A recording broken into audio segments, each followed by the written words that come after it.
Hey, what's up, ladies and gentlemen? This is David Benjamin from healthywildandfree.com. Today I want to talk about a topic that is of unique interest to me and that is something that has impacted my life dramatically in a very unique way. Dreams. I want to talk about dreams today. And I want to talk about dreams because dreams are something that is seems to be very misunderstood by society.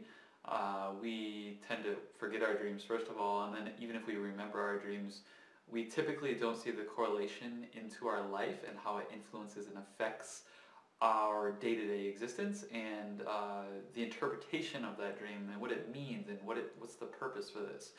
And I think that's a really important thing to digest and understand is to, if you have a dream that's unique or different, or there's kind of variables in the dream that are confusing or maybe relate to your life right now or years ago or maybe in the future, or you have visions of the future, past or present. I think it's really important to assess that and understand that and use dreams as a tool for your evolution, for your understanding, and for your consciousness to develop. I think dreams are a tool for that. In different cultures around the world, different tribes in different cultures around the world, they actually believe that, some people believe that dreams are real life and waking life is the dream. That throws your mind and your consciousness for a little bit of a loop because it's very counterintuitive, obviously, as we're awake in here engaging in this dialogue. So dreams have a lot of power and they have a lot of presence in our life. And the more we honor and respect that and give it, its due respect and honor and its due guidance, its due, its vision, its, whatever it's delivering to us, the more we honor and respect that, the more that we can use dreams as a tool to give us guidance, give us wisdom, and give us discernment in our lives. So today I want to talk a little bit about dreams and healing and how dreams, I want to share a few different stories in my life and how these stories intertwined like a movie. I couldn't believe how still mind-blowing to this day, how these different dreams in my life,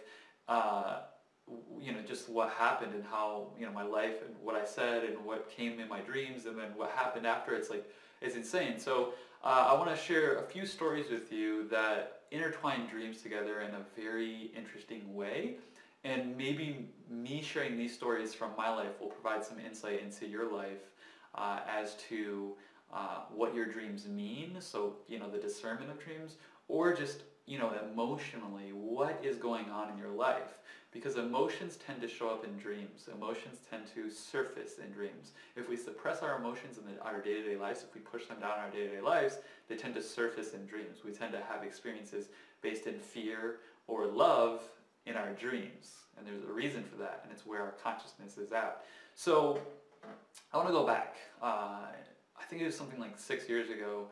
I have a woman in my life who I call my adopted grandma. Her name's Diane. And Diane, I'm going to send you this video, so you're going to watch it. I know you are. I'm going to have to tell you. You're going to love it. You're going to love this story, Diane. And every one of you watching, I'm sure you will too. So my adopted grandma, Diane, she was going through some really difficult times in her life. She had a financial debacle, let's call it, financial issue. She had done very well for herself, very hardworking, one of the top real estate agents in the state of Georgia, and she's my southern grandma. That's where I get my southern charm from. Thanks, Diane. But she had worked very hard her entire life, and near the end of her life, well, not near the end of her life, I mean, oh, now I'm making this sound horrible. I'm sorry, Diane. She's in her 70s, I believe, so, she's much older than I, obviously, clearly. She's worked her whole life. She's retired. And certain circumstances and scenarios got her into a situation where she wasn't in full control of her finances. And it wasn't a divorce or anything like that. It was much worse than that, legally speaking. And it wasn't intentional. She has a great heart. She's an amazing person. Good Southern Bible-built Christian woman. Got morals and ethics for days. A true Georgia peach. And she had a really difficult time in her life. She had a really difficult time or it's during this time in her life, and I still think, to some degree, these things affect us for life, but she had a very difficult time because of the pressure and the fear that was resonating in her life at that time. So I wrote her an email and I said, I remember writing this in the email and I said, I wish I could cry some tears of pain for you, because long story short, basically everything that she had worked for in her entire life was being taken from her, like day by day, week by week, month by month, and she had done well for herself, so she was comfortable, she could enjoy life, and slowly but surely this was just being taken away, like her home, like literally everything. And it's a long, complicated story. It's absolutely crazy. Maybe I'll share it in person one day. But, I saw what she was going through in her life, and I actually went out, and she's living in the San Diego area at the time, and I went out and I stayed with her for a month. And I just, spent time with her, gave her lots of hugs, made smoothies, and, cracked a joke here and there, tried to bring some lightheartedness to the situation. And I told her that story, and I experienced, firsthand what she was going through. So I was very close to, this very interesting experience that most people will never experience in their entire lives. Pressure, financial loss, all these different, variables. And so I remember writing her an email. Like I said, I wish I could cry tears of pain for you to, kind of ease the pain. I wish I could take some of that weight off of your shoulders and feel part of that pain. So take some of that pain away from you. And there's a lot more to the story. It's not just financial loss. It's it's crazy. Anyways, so I a couple of years later, maybe 2 or 3 years later, this is where the dreaming comes in. I had a dream, and it wasn't a visual dream. Like, I wasn't envisioning anything. I didn't see anything visually. I didn't have a vision per se, but I had a feeling. I had a visceral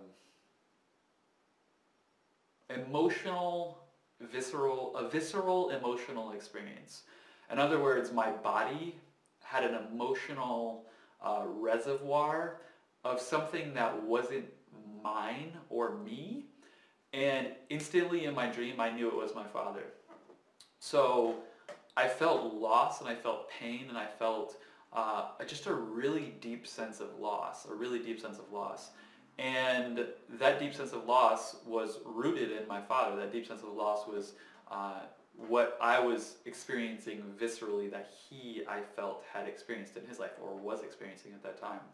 And my dad has had different, things in his life where I know he's felt loss. For example, his dad dying when he was young. My mom and him are divorced, and she left him, so I know he felt lost from that. Just different things in life, financial loss. He's,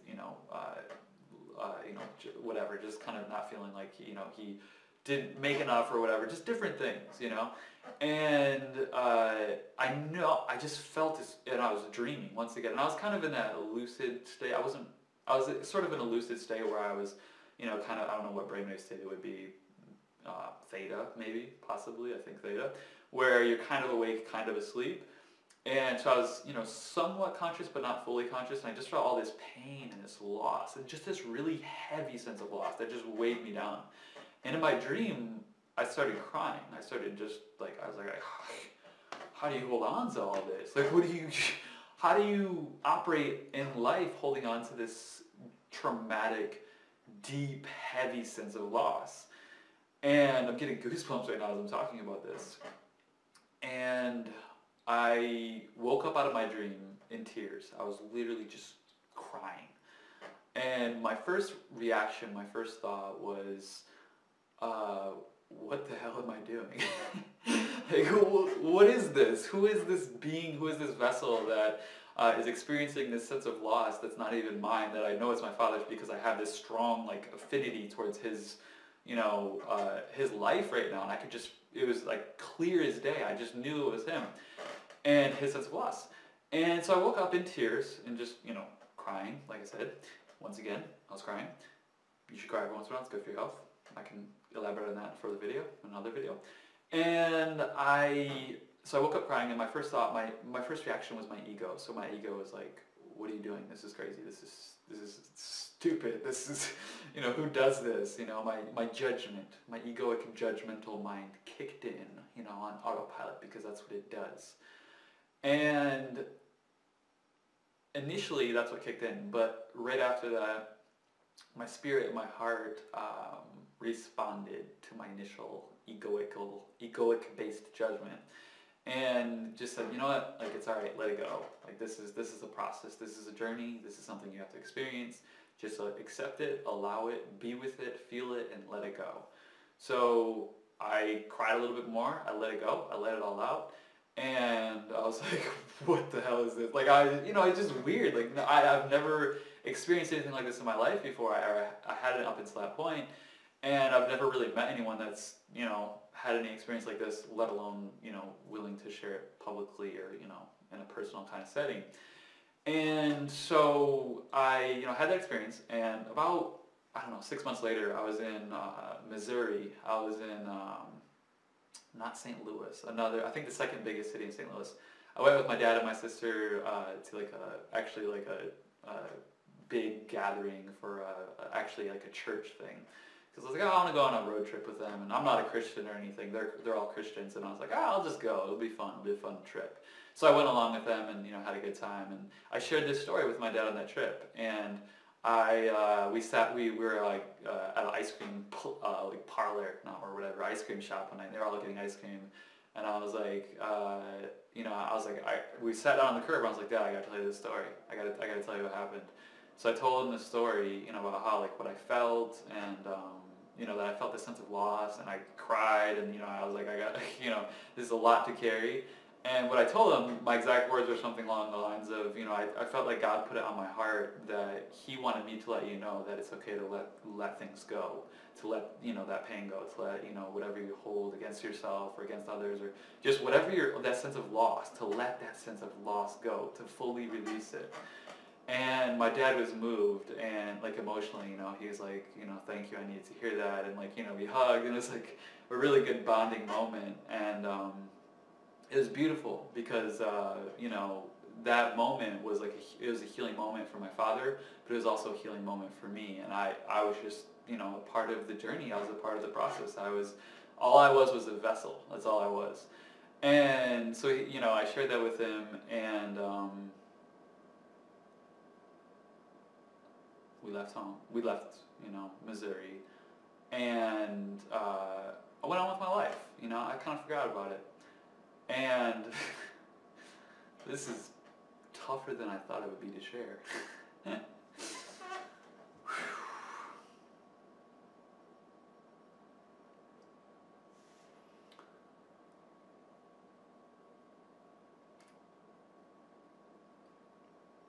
So it was probably 2 or 3 years later after that. This is over a period of 5 years, 6 years. I was in a very difficult relationship.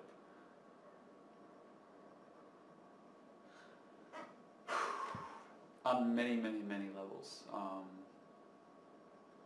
Literally, physically, mentally, emotionally, any way you could feel pain in a relationship, I pretty much felt it in this one relationship that I'm aware of. And there was one night when my ex and me were fighting verbally, and it was just really, it was bad. I mean, it was one of the worst nights of my life, to be completely honest. I mean, it was very, very, very, very hard, very difficult. I laid down on my bed, tried to go to sleep, and I just tossed and turned the whole night. I felt emotionally sick. I felt emotionally broken. I felt emotionally incapable of functioning in a healthy way. So I woke up the next day, horrible sleep, not even sleep, and I think it was that day or the next day, my dad gives me a call, and I'm like, hey, I think he knew. Well, I think most people in my life knew that I was going through difficult times because I was changing.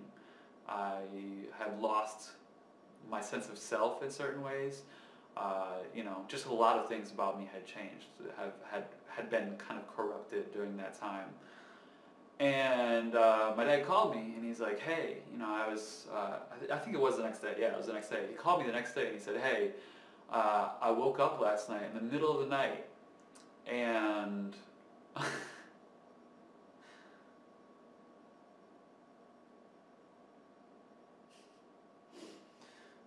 this is a hard chair.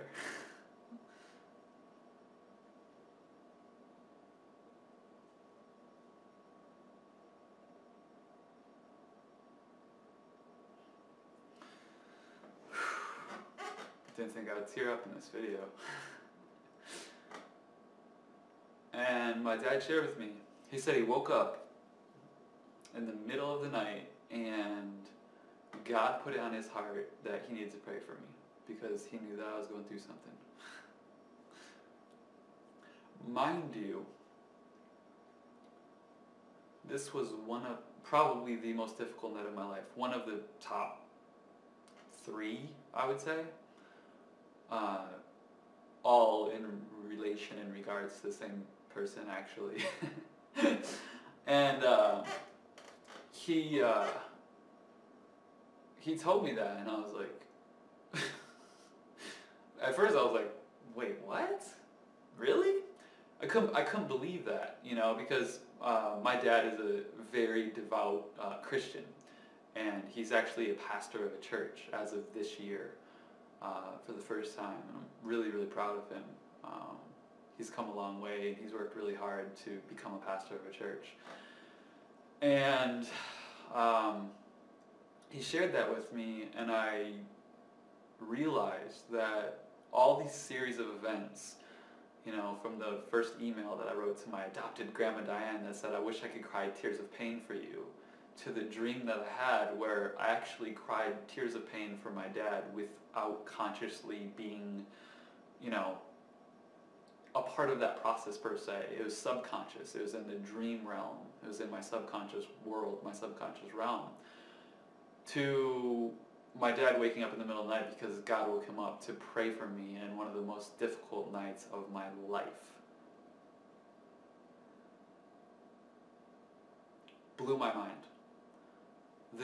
These events the series of those events just blew my mind, and I realized during this process that,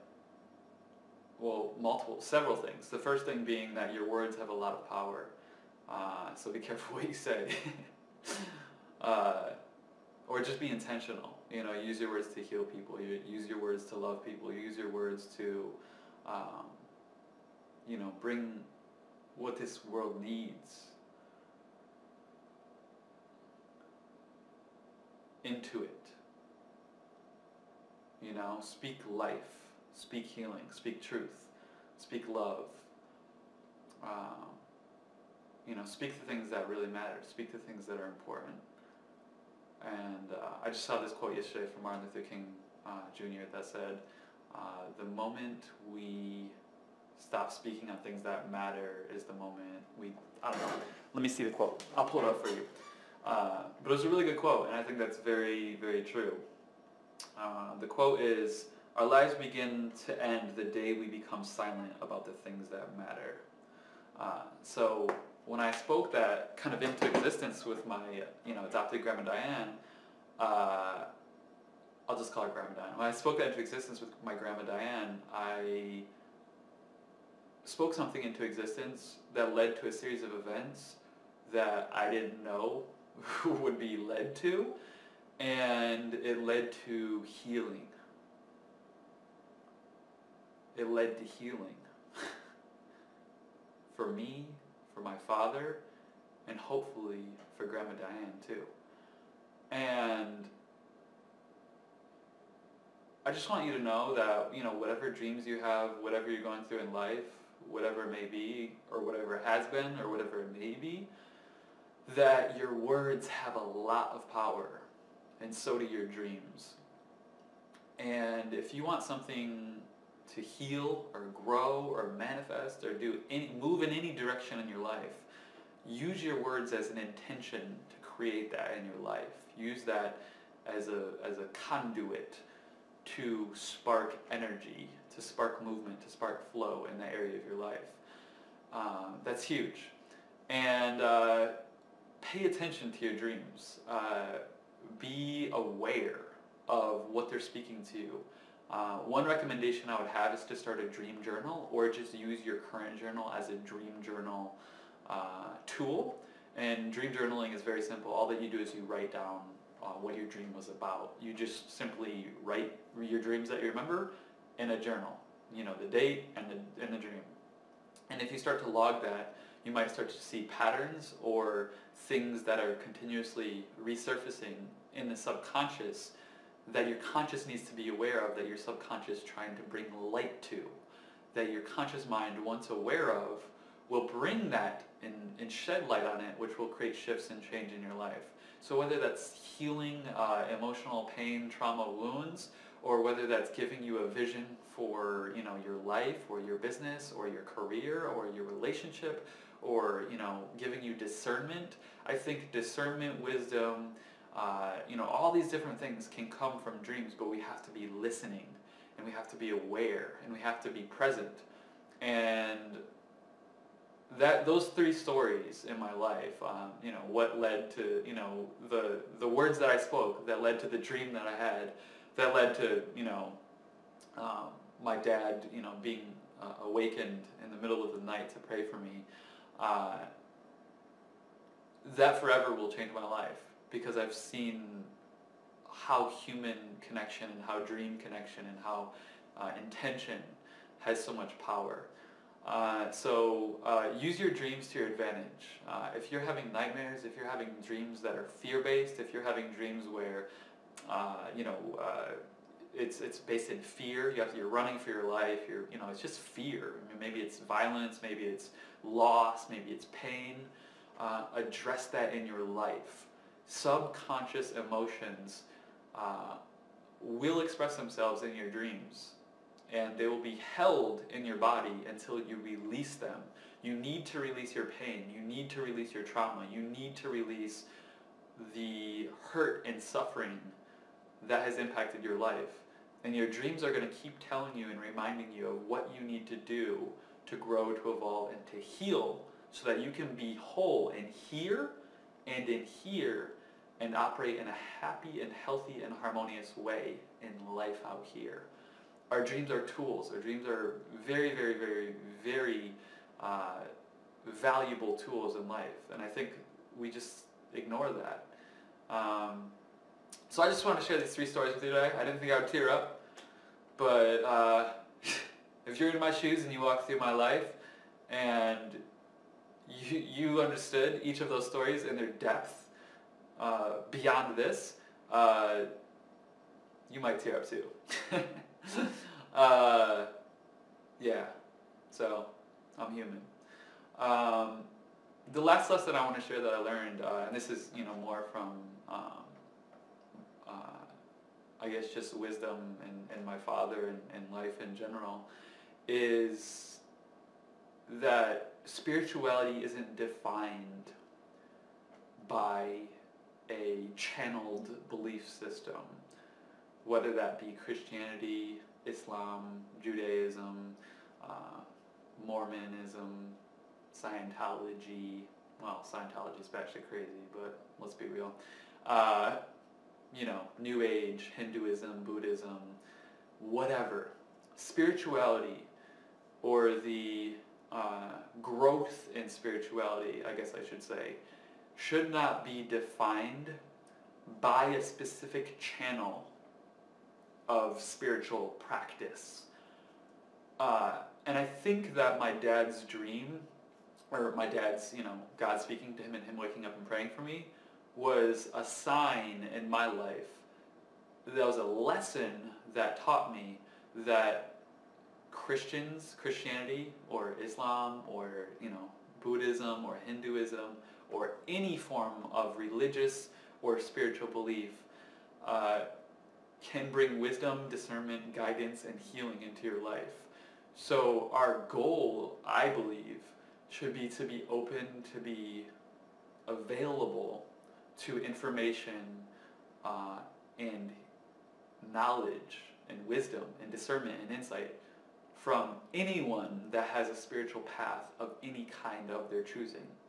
Because there's no right or wrong. There's no correct or incorrect. There's plenty of different belief systems for all over the world, and prior to my dad having that experience, where he woke up and prayed for me on one of the most difficult nights of my life, I looked down on Christians more than other groups of people, and I think that him having that experience was a sign for me that I needed some rebalancing, some reharmonizing in my life. So whatever your belief system is, it really doesn't matter. I respect you, I love you just the same, and I think we can all grow spiritually from everyone. It doesn't mean I don't believe in the religious, path. The religious path is not for me. I don't subscribe to religion, and I think a lot of it is good, but a lot of it is also kind of mind control to keep people in a certain way. But everyone's a human. Everyone deserves love. Everyone deserves compassion and empathy. So, yeah, that's pretty much it for this video. I'm kind of just rambling now. Anyways, I hope you enjoyed this video. I hope you got something from it. I wanted to share my story, and part of my intention in life is to be more vulnerable because it's beautiful, it's real, it's authentic, and in a world where vulnerability is becoming a scarce commodity, I'm about to be the Bitcoin of vulnerability. No, not the Bitcoin, because I want to be Ethereum. I want to be the Ethereum of vulnerability. If you don't understand that, don't worry about it. In other words, I want to shine light on vulnerability and be real and be authentic, and keep it real. Keep it really, really, really real. Because I know that my growth in life has only come from being real and authentic and going deep into my conscious, subconscious, my emotions, my beliefs, my pain, my trauma, and just ripping it up and tearing it out and looking at it and putting myself and my life and everything that has to do with that back together piece by piece, with love, care, and respect and honor, dignity, and everything in between. So I hope you resonate with that a little bit, and if you don't, hey, maybe one day. I hope you do. I hope you can, resonate and experience that someday in your life. So anyways, dreams are amazing. Dreams are awesome. I guess the tips for this video are, number one, start a dream journal, or if you have a journal, just write your dreams out in your journal when you remember them. Number two, dreams are a great tool for healing, discernment, guidance, and vision. So pay attention to those cues in your dreams. And number three, do your best to assess if your dreams are based in fear or love. All emotions really break down into fear or love. So if your dreams are based in fear as opposed to love, there's probably something under the surface in your life, under the hood of that, car, body that you carry each day, that you're not fully addressing, that when you address, when you uproot, when you unearth those things, you'll get clarity, guidance, vision, discernment, whatever you need to make a decision or create an action or create momentum or movement forward that will bring more value to your life. So if your dreams are more based in fear, focus on shedding that fear in your life. Forgiveness, letting go of pain, loss, trauma, forgiving. You're going to have to learn to forgive over and over and over and over in life from different people, different forms of pain, trauma, all that kind of stuff. So continue to work on that, and hopefully you'll get your body and your mind, body, and spirit into more of a state of healing and grace, and that will allow you to naturally dream in a state more so based in love, which will allow you more guidance, discernment, and vision moving forward in your life as opposed to backward. Forward is love, backward is fear. So that's really it. Actually one more tip. Frankincense essential oil, 2 drops on the tongue before sleep, I have found has given my dreams much more clarity. So if you want to take your dreams and clarify and amplify the clarity within your dreams, I highly recommend getting frankincense essential oil from doterra, which is a company that I'm a distributor in. I'll put a link right below this video. I recommend buying that oil and taking 2 drops on your tongue right before sleep. I tried this out like a couple weeks ago, just as an experiment. I had 5 nights in a row. 5 nights in a row, I remember my dream clearly by taking frankincense before sleep. So it just does something. And I've heard this from other people. Frankincense helps intuition and kind of like your pineal gland, your third eye. So if you want more dream clarity to understand where your dreams are really at right now, because you don't have the clarity and you need that amplified, that visual kind of internal visual stimulus amplified, get some frankincense essential oil, use that right before sleep, and this can kind of help you start to engage in the dreaming process and, you know, use dreams as a tool to bring more love, healing, light, beauty, and honesty and integrity and all these positive traits that humans have into your life, and to just bring all that goodness, graciousness, and awesomeness into your life. So I'll link that frankincense up below. If you enjoyed this video, I hope you did. Please leave a like, a love, a comment, a share below, and share this video, please. I think this is such a valuable story and experience, and it happened over a period of 5 years in my life, and I just thought it was such an amazing experience that I wanted to share it. So the last few minutes of this video are me in Costa Rica. I've gone to a festival down there called Envision, and there was a tent where people were speaking on dreams, and I shared a little snippet of this long story, and I just put that clip in here because I found it on my computer, and it's kind of funny because the speaker didn't show up, and I just decided I would go speak and share my story, and everyone thought I was the speaker, so it was pretty funny. But the audio is kind of messed up, but yeah, I figured I'd throw it in here for, you know, whatever. So enjoy that, get some frankincense below, start dream journaling, and I would love to hear your comments on and hear your stories as well, so please share your comments below. I love you, thank you for watching, live healthy, wild, and free, and I will see you in the next video. Peace.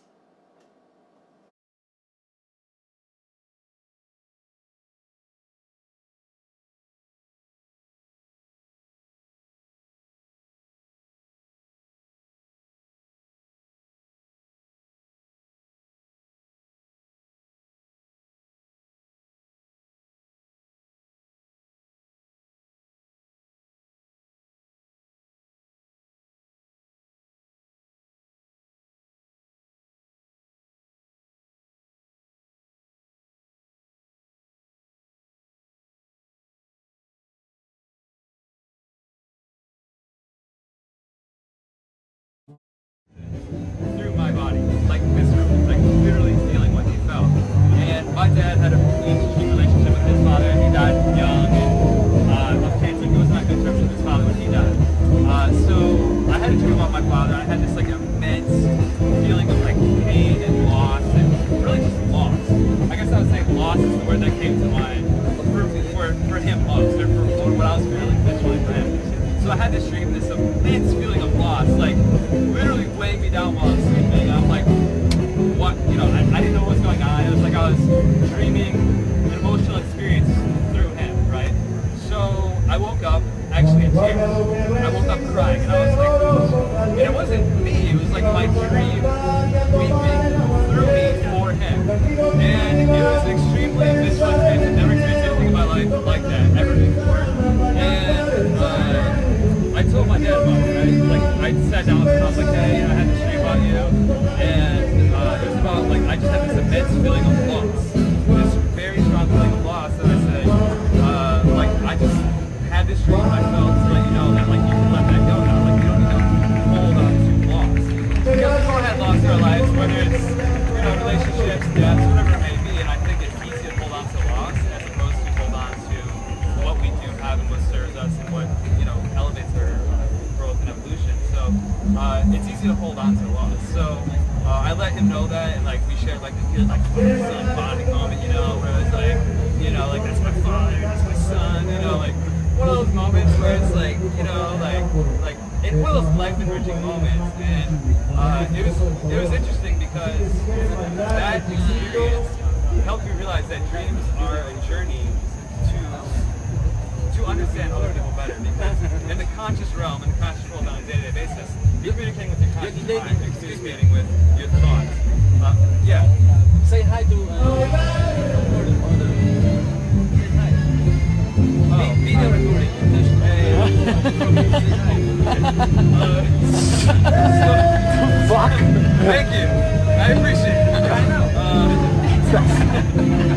I realized, like, through that dream experience, that you can experience other people's emotions, other people's experiences through the dream world because you're going into the subconscious mind, you're going into the subconscious realm. If you understand what Outtakes is dreaming, you understand that you can sort of manipulate your dreams, or actually kind of control your dreams to some degree, or kind of at least guide or direct them.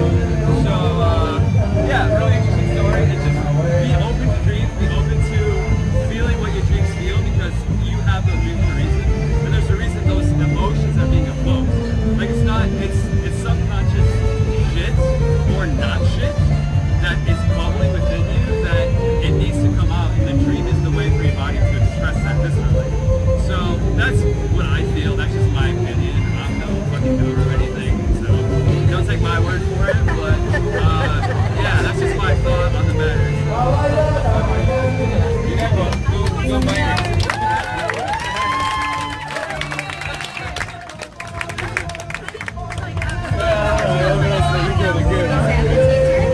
Probably.